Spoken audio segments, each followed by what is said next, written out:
Hey, I know I'm interrupting the other regularly scheduled program, but I made a very grave mistake yesterday and I talked for more than 15 minutes. So I spent hours trying to edit the video, cut it, get it how I wanted it. It's just crazy. I've lost a little sleep. I hope I still look like I've got some sleep, but I lost some sleep trying to do that editing. So what I'm going to do is not talk for 15 minutes in this part 2 about Valentine's Day and singleness. And I'm not going to even talk for 10 minutes. I'm just not going to talk that long because who wants to sit and hear me talk for 15 minutes just sitting here on YouTube? So anyway, as I was saying, I went to church yesterday. Yesterday was the 13th. Today is the 14th. Happy Valentine's Day. And I happened to be sitting behind a couple. And I knew that they were together. It was very obvious because they were sitting in front of me. The man was sitting right in front of me. And he had his arm up like this, kind of leaned on the chair like so. And there was a woman sitting next to him right here. I'm back here. And I could see on his left finger, on his ring finger of his left hand, that he had on a ring. It looked like a wedding ring. So hopefully he was with that woman. It looked like he was.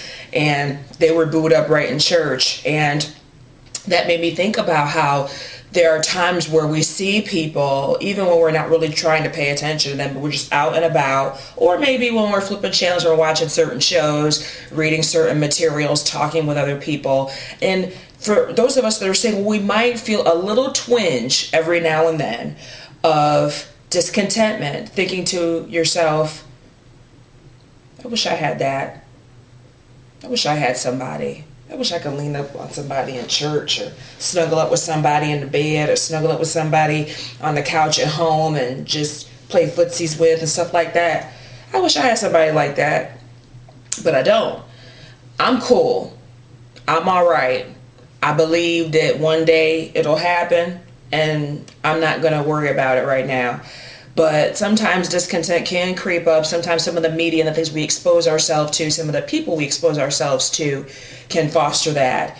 And so be wary of that today, because sometimes for some people Valentine's Day is no big deal. So for some people it's very emotional. It just depends on where you are. So if you are there, try not to feel so bad. Don't get depressed about it. I've got a little scripture for you in a moment that I'm going to read, and I hope it'll encourage you. There's another extreme that says, I'm sick of men, sick of women, whatever, sick of relationships. I'm done. I've had it. I'm not going there no more. I just rather be by myself. Sorry, but you're just hurt right now. That's not going to last long. We were created for relationship. Whether it's friends, family, we were created to be together. No man is an island. No woman is an island. So it's just something you might have to work through. Don't put the blanket over everyone and just say that no one is any good. Just let yourself heal. Give yourself time. Take a break. A lot of people make the mistake of jumping from relationship to relationship and not giving themselves a break to heal and figure out what happened. As soon as they get divorced, they already, even when they're separated, they working on getting married again. I mean, it's not that serious. Slow your roll, calm down, think it through, work on you.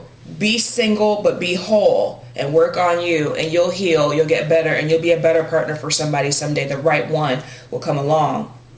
I believe that. So don't swear off anything. Absolutes I try to stay away from. Never say never. Now, one day, not one day, a friend of mine, she said that a friend of mine is married, and I don't know how long she's been married. Probably hasn't been that long, but she told me that, and again, this is a friend of mine. She's about my age. She's not old. I'm not old.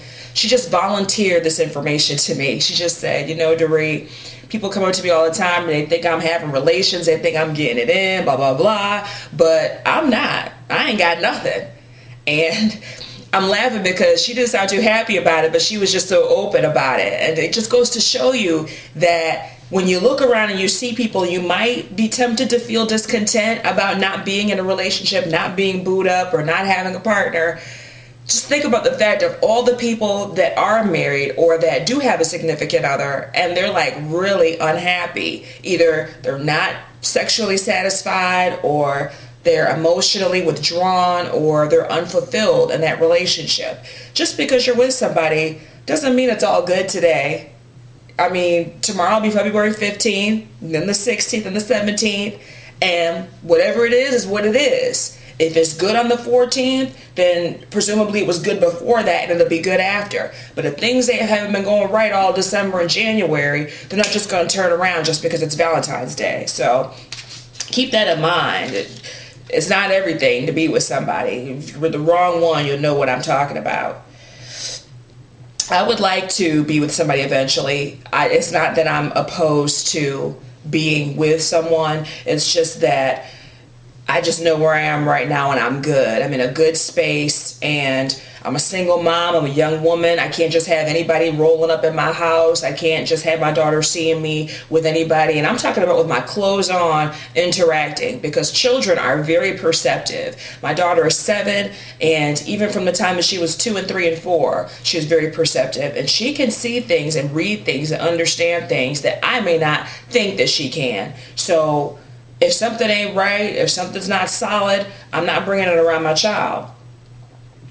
Let me go ahead and read this to you, the scripture right here. I think there's some kind of statistics or evidence, something that I read somewhere that said that around the holidays of Christmas and everything at the end of the year and into New Year's is when people break up quite a bit, because people are reassessing their lives. They're breaking up and getting divorces quite a bit from that time of November to February, which is a very interesting thing. When I heard it, I was like, really?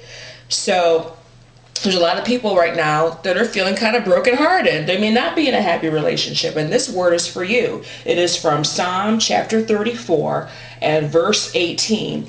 This is the Message Remix Bible, which is a paraphrase Bible. So it's probably very eloquently written in another version, but I like this one. I'm not really a King James Bible reader, but this right here is going to say everything you need to hear. If your heart is broken, you'll find God right there. If you're kicked in the gut, he'll help you catch your breath. If you're kicked in the gut, he will help you catch your breath. That's awesome.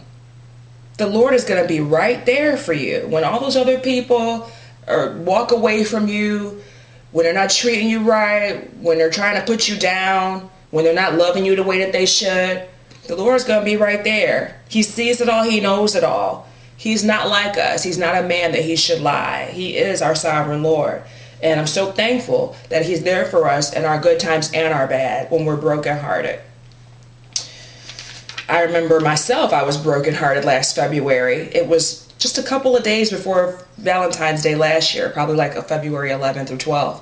And the boyfriend that I had, we were really good friends beforehand. I cared for him very much. But we broke up, and I broke up with him simply because I was feeling neglected and I was tired of it. And I didn't want to have to expect and keep talking to him and keep on trying to get him to do things that I needed to do, just very basic things, letting me know that I was near the top of his list. Just get me close to the top of the list. I mean, get me in the top 5, you know?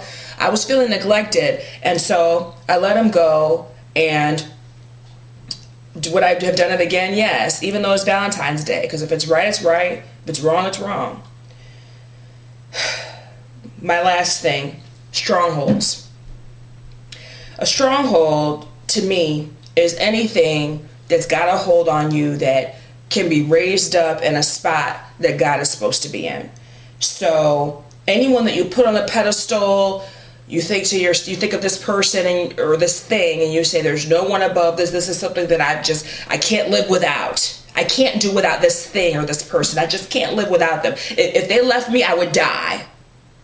That, my friends, is a stronghold. It has a stronghold over you.